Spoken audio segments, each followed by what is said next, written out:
Alors, voilà le défi du jour. D'un côté, on a des ressources limitées. Une certaine quantité de lait, un certain nombre d'heures de travail. Pas plus. De l'autre, deux produits possibles, du fromage et du beurre. Et bien sûr, chacun a son propre profit. La question est simple. Comment on trouve la combinaison parfaite pour maximiser les gains?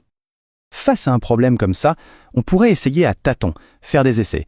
Mais il existe un outil mathématique qui est fait exprès pour trouver la réponse exacte, sans deviner. Et cet outil, c'est ce qu'on appelle la programmation linéaire. Bon, dit comme ça peut paraître un peu technique. Mais en fait, l'idée est très simple. C'est une méthode qui permet de trouver la meilleure façon d'utiliser des ressources qui sont limitées pour atteindre un objectif précis. Par exemple, le profit le plus élevé ou alors le coût le plus bas. Le mot-clé ici, c'est optimisation.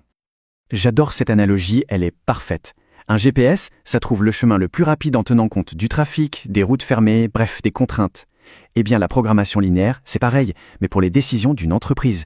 Elle navigue à travers les contraintes de ressources pour trouver la voie la plus rentable. Bon, assez parlé théorie, passons à la pratique. On va maintenant prendre le casse-tête de notre coopérative et le traduire en langage mathématique. C'est la première étape qu'on appelle la modélisation.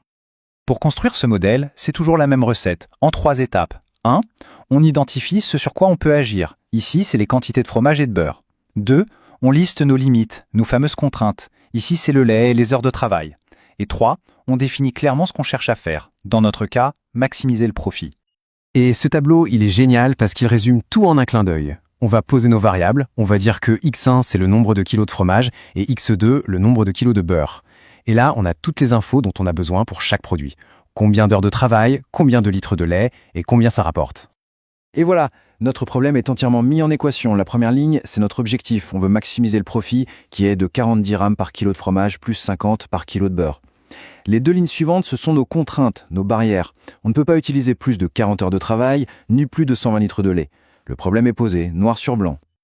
Ok, maintenant qu'on a ces équations, comment on trouve la solution?